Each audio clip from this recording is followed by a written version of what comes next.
Salam sejahtera bagi kita semua.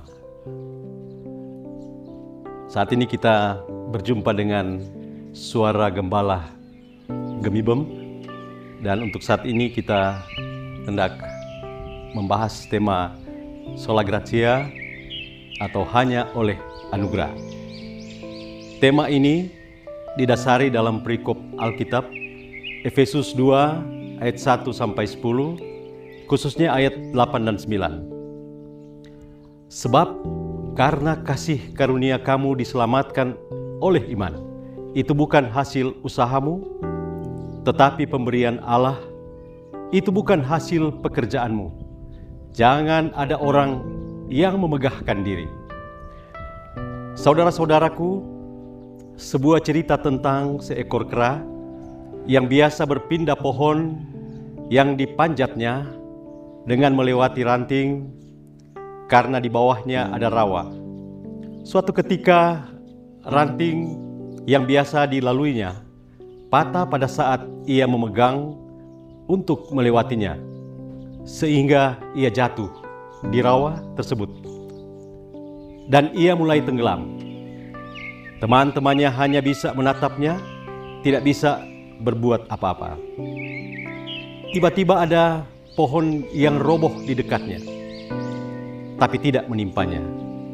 Sehingga kera itu langsung berusaha menyelamatkan diri melalui pohon yang roboh itu, sehingga selamatlah ia.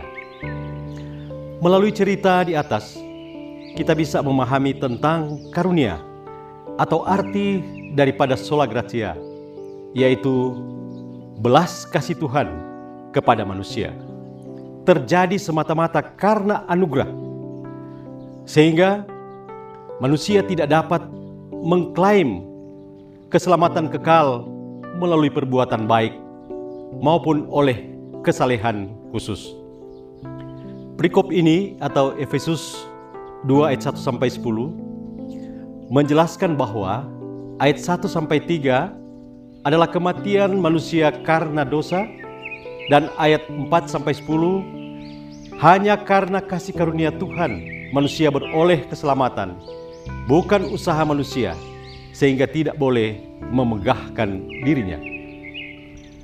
Dosa mengindikasikan bahwa hubungan dengan Tuhan telah terputus, mengakibatkan manusia mati dan tidak berpengharapan, walaupun ia hidup dan bernafas.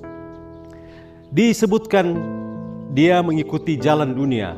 Dalam konteks ini, ialah dikuasai oleh Dewi Artemis, berada dalam kekuasaan angkasa, tempat bersemayam para penguasa roh-roh kegelapan atau iblis. Sehingga manusia dimurkai atau patut dihukum oleh Allah. Namun Allah yang kaya dengan rahmat, oleh karena kasih-Nya yang besar dilimpahkan kepada kita manusia, sehingga kita selamat. Atas dasar ini, kita mengenal kata agape atau love atau cinta dan kasih sayang, serta affection atau kesayangan, karena manusia adalah kesayangannya Allah, sehingga dihidupkan dan diselamatkan kembali, tapi juga memberikan tempat bersama-sama dengan Dia. Dengan demikian, manusia janganlah bermegah dirinya ketika ia memiliki sesuatu atau sukses.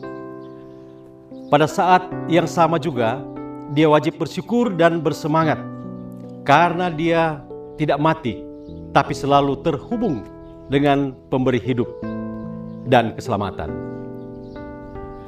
Karena harus disadari bahwa kita tidak bisa mengelak karena kita diperhadapkan dengan realitas kematian yang terus merongrong iman kita. Apalagi ketika berada dalam penderitaan dan konteks kehidupan di kekinian yang syarat dengan kebutuhan jasmani dan persaingan saling menjatuhkan, mematikan karir orang lain. pembunuhan karakter, dendam, dan lain-lain. Mengakibatkan si pemberi anugerah kita abaikan.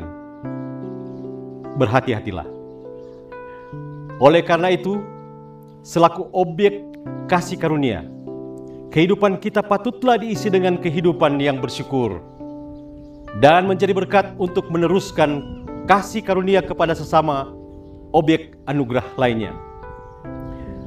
Sehingga kebaikan yang dilakukan manusia bukan supaya dia akan selamat, tetapi karena dia telah diselamatkan oleh karunia Allah dalam Yesus Kristus.